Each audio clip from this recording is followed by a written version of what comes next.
And now, Energy Sus Productions presents Pittsburgh Poltergeister Prattle. Today's topic, jail, fail, and action.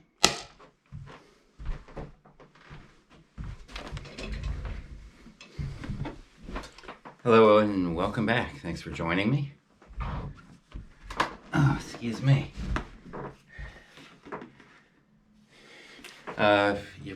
If you're looking for me, here are places you can find me on YouTube, BitChute.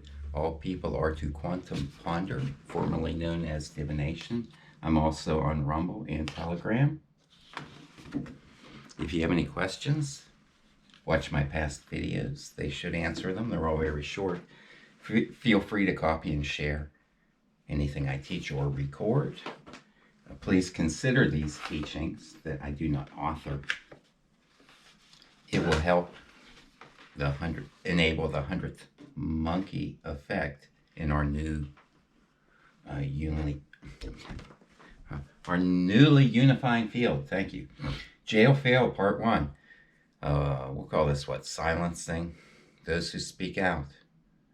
If you've watched the past, I mentioned about working at the jail, getting arrested while I was there and spending 9 days in the county.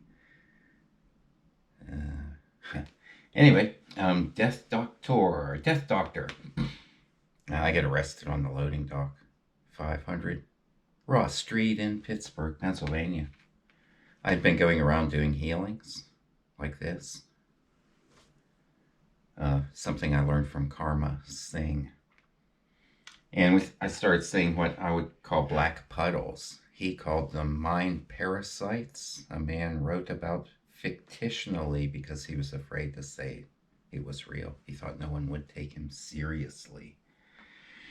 But you could see it's kind of like a black, almost like an oil, like a 3-dimensional object going through a 2-dimensional environment. You would just see kind of like a black thing. It didn't make sense. That's what these were like. Kind of like something trying to come up through the ground, like a black shadow almost, with qualities of water. Anyway, and one night I was doing this. I went down the loading dock and did this. I was the garbage man, the recycle guy on midnight shift. There's no guard. For some reason, they eliminated the guard on the dock. And I didn't bring my brand new ID card that night. And odd things that happened in the building, they would have a dog search the bank building all the time. I would stay in telecom room number 6B when I was done with my chores because we weren't allowed to leave early if we finished. And one night after doing a whole bunch of these in that 13-story building, a TR-3B, you can look that up, came over. At the time we thought it was a UFO. It was headed southbound on the Monongahela River and turned and came directly over Mellon Client Service Center where I worked. Also at that same building, Russell Crowe filmed some things there. Most particularly the dock where I was arrested and where that person jumped from the tower across the street, directly above the rail line. And we theorized that the rails, Standard Oil, etc., way back in the day, had used the sulfury stones, the timbers, the oil or creosote,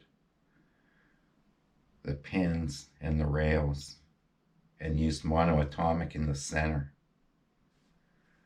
to uptake and carry these. You can look into the physics of what I've covered, and then the vibration of the heavy train, and it does things to your food, etc. Anyway, it did. And they would cover it, they'd wick it up, cover it, and transport it in a variety of things. We went over some of those. And that was underneath. It was actually directly underneath the building. 500 Ross and 500 Grant Street, both, was the red line, Bloodwater. And there was a river under the city. I didn't get to learn much about that. Directly through the Golden Triangle, as they call it. And Bloodwater, I had the Bloodwater show up in the toilets. I mentioned that in the last video. But also where these people seem to die near the red line, used to be called the 42S. means red lin, or line means, I think, blood water. This is Hebrew, I believe. And then after I did that light experiment, of course, I typed that up and did a video on it. They kept the lights out for years. And this fella here, Mr. Hanks, I heard, rumored, someone died right along the 42S red line near Mount Lebanon Station. And then there was a plasma fire on a utility pole near there. It would probably be worthwhile to think about if that's what caused some of these intense fires around homes and World Trade Center collapse into footprint, because it would pulverize the components of the building. And anyway, I went down, I did this healing on the dock where the pallets were stacked, and I saw coworkers AWOL from their floor. You were forbidden from leaving your floor without permission. So that was suspicious. And then other building managers started showing up. I put my hand on a box that was out of place. A man with an orange ponytail and a hat grabbed me and said, "Where'd you learn to do that?" He's not supposed to be grabbing me. And we're asking really weird questions. And the guards' bosses all showed up. And then a whole bunch of Pittsburgh police. And then they invited a woman to come down and try to remove me. I think this is after midnight in the middle of July in 2014. We'll just call her Gila Shunterwood. And I said, "I'll be glad to leave. Give me a note and let me punch out. And I'll go. I don't want to get fired." They refused. And then there was an Officer Perry there who seemed to be the senior. He seemed more confused than anything. I think they really messed with the poor man. And there were a couple officers there I call slipperies. They were the only ones that would get close to me. They had skin that looked like it was oil or something on it, like someone just took them out of the wrapper to use them for a few minutes. That's the one that slightly cracked my rib on purpose. And then they sent this female odd lady that looked like a neighbor I had once.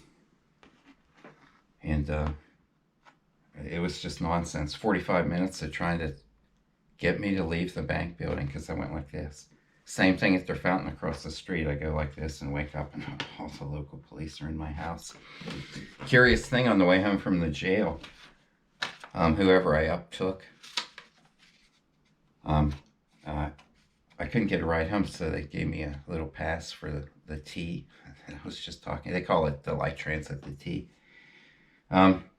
Whoever was with me, representing, we shall say, that left the jail with me in spirit form or whatever, walked up to the top of Bower Hill Road. We passed St. Bernard's Church, a Catholic church. Walked up and smacked the pillar on the left as you face it. They put a black shroud over it for about 18 months and did some fishy stuff in the ground right underneath that pillar there. They were raided since then. Long time, not a long time ago, but they were raided and their stuff was taken away. Sorry if this isn't the greatest video. This is part one. I'll explain the uptake of that stuff that came up through from underneath the jail down there. And I was really happy to see a dawn smile. That was worth his great down payment. I love you all. We love you. Bye.